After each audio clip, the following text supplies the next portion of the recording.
Back here with Barry Joe, still live, February 11th, Tuesday, 2020. Do you want to go ahead, Barry? You were talking about this bomb drill, or do you want to go back to the Jeremy Christian trial and the psychologists? Okay, so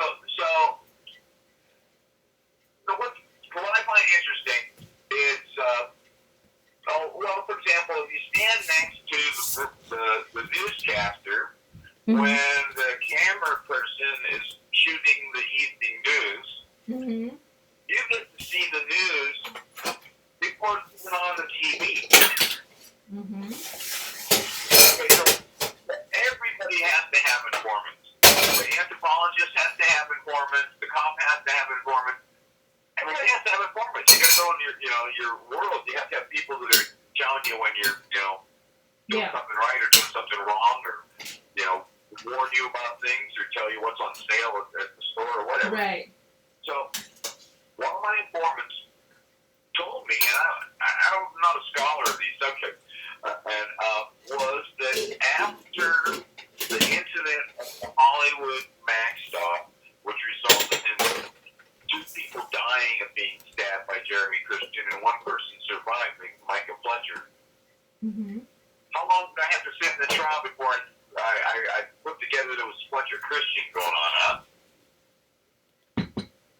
Have you seen Mutiny on the Bounty lately? No, I have not. Well, it happens to be about the ship that are trying to take breadfruit as one of the things that the English colonial empire, is going to feed the slaves with so they can rip off even more people. And it ends up being quite an ordeal, which is why it's been serially made into movies, of no doubt, after being a book, which is based on a true story, where there was actually a mutiny, and Marlon Brando played the part of Fletcher Christian.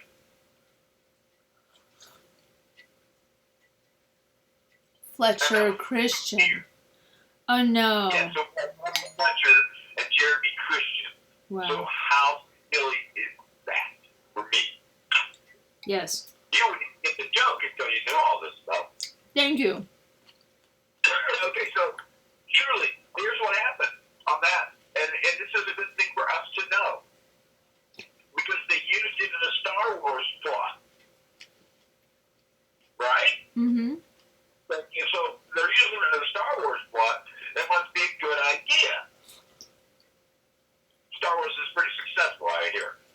All right, so what they discovered, spoiler alert, is Pitcairn Island in the Pacific Ocean was wrongfully sighted on the British Royal Navy maps. Plural. Like all of them. It was a typo. Mm-hmm. So the island wasn't there. They couldn't go there because it wasn't on the map. The place that was on the map wasn't where the island was. Mm-hmm. So if you went to where the island was on the map, you weren't where the island was. And if you went to where the island was, it wasn't on the map. Because it was misplaced on the map. So there are still descendants of the Bounty crew that mutinied on Pitcairn Island today. Pitcairn. Okay. Pitcairn. Okay, so that being said, whenever the Empire makes a typo, you might call it a loophole, right? Right. But it's better than a loophole. Because a loophole is something that they know about.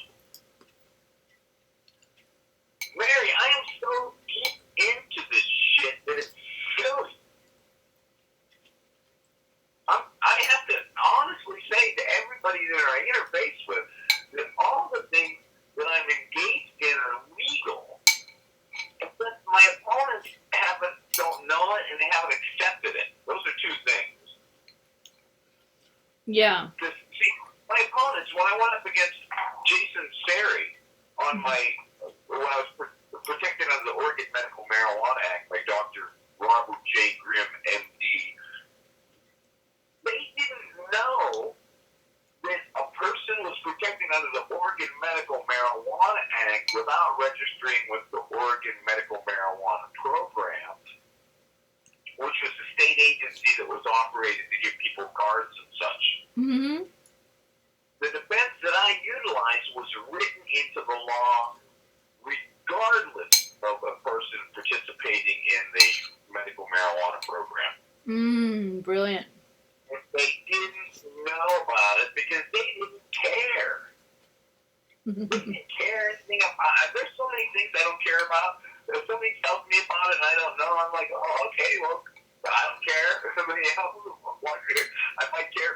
Well, they didn't care to know that there was this provision in the law that if you had some condition like AIDS, for example, that comes to mind, if you didn't want anybody to know about it, you didn't have to get on any state agency list like the Oregon Medical Marijuana Program. Right. Instead, you could be authorized by your doctor's acknowledgement that you were diagnosed with one of the debilitating medical conditions within the prior 12 months, and the acknowledgement that medical marijuana may mitigate the effects of that condition. And it's May. So it wasn't a guarantee, it was just like it's an option. Okay, so the language was kind of loosey-goosey in that regard, except for the timing was explicit. It had to be within the prior 12 months. And the type of physician had to be an MD or a DO, or a doctor of osteopathy or a medical doctor, right? Well, you're one of those two. Couldn't be any other qualification. And they had to have a license, of course. And what was the other? Oh, they had to be the primary physician for the patient. So if you had a regular doctor that was your primary physician, and then you referred out to a specialist, they legally couldn't authorize you under the medical marijuana program. Because they weren't your primary attending physician, because that was a statutory defined term that was interpreted by the court, which that's why we have the court.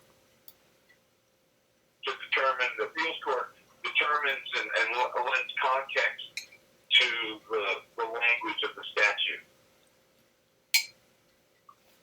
Does that make any sense? Well, no, because I'm looking something up. I'm trying not to, though. Let me get back to listening. All right. Well, what I was saying was that under the Oregon Medical Marijuana Act, which was incorporated into the law, and it's had some modifications over the passage of time since it was passed by initiative in November 1998. Well, when that law was passed, it had some statutory defined terms. And in Oregon law, a statutory defined term is what that word means for the application of a particular body of the law. And it will say, for the purposes of this goalpost to this other goalpost, this property line to the other property line, this parentheses to the other parentheses, whatever you want to use as your boundaries, the law will say, for the purposes of these things that we're talking about, by telling you what we're talking about, these words mean what these things say. And so that means that's the definition that you have to go by. Okay. Because the law says so. The law is telling you what the word means.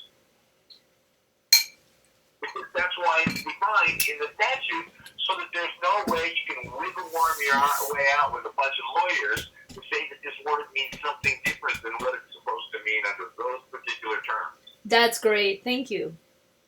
Okay, so that's what we would call, and if I'm getting close enough, a statutory defined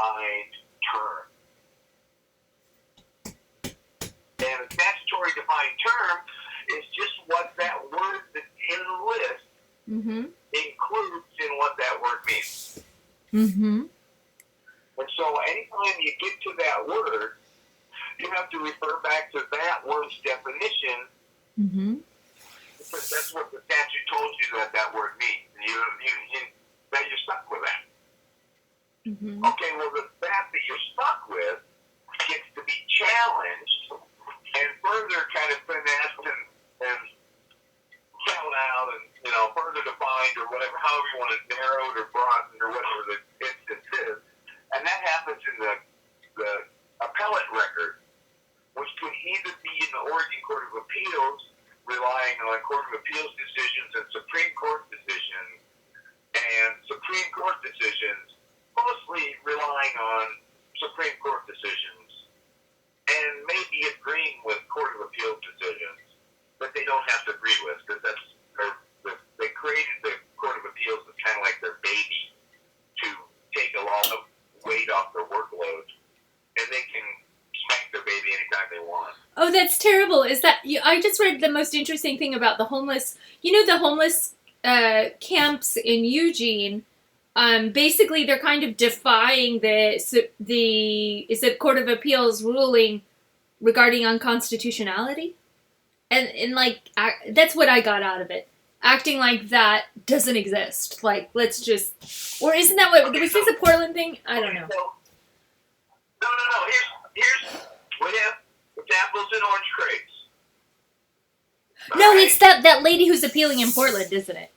And she's facing 60 days in jail. Okay. It's lullaby and the fly in the ointment. Yeah. You've heard about it. Okay, you get the old ox. Yeah. Plow straight. Right. Plow the straight line. The old ox plows the straight line. Well, that's the shortest distance, right? Are you still there? Yes, I'm eating soup. Okay, so the reason, the logic, okay, the what's going on there, the reason that the old ox plows the straight line is because it's the shortest distance, right? Mm-hmm. But it's qualified to do that also, because it's rehearsed.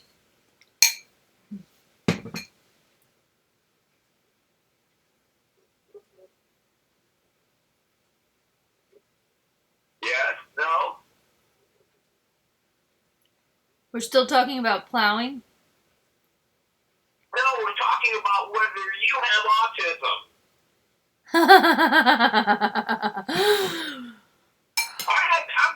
You're going to fucking stab me on the max if you keep this shit up, Mary. Well, as I will reiterate, I can't recall that we enjoy each other's company except on the telephone. Okay, so the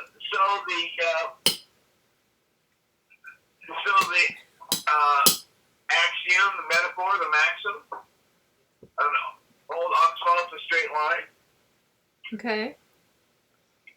I think it says a lot of things. It says, and that's why it's supposed to be such a truism. Then I got no time for bullshit. I'm gonna go in a straight line. I'm old. I'm seasoned. I'm experienced. I know what I'm talking about. I'm gonna get right to the point. I'm gonna do what needs to be done. I'm not gonna beat around the bush. I'm gonna get it done because I'm an old ox. I know the straight line is the shortest distance. I'm seasoned. I've done this enough, and I'm good at it. Mm-hmm.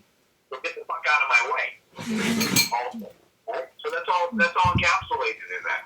Okay. So the question was, why wouldn't Jeremy Christian be able to unravel that? Oh! Figurative reasoning with autism spectrum. Sure, yeah, I know that. They have trouble with metaphors. It's problem solving. Oh, that too. Yeah. What do these things mean, right? And so the kind of thing that they would do is they have a bunch of blocks, and they would be painted red and or white, or red sides and white sides, and then they have a photograph, Mm-hmm. and they say, "Here's the picture, build it." So take a three-dimensional object and put them in a way to replicate a two-dimensional image. Mm-hmm. That was one of his other problems.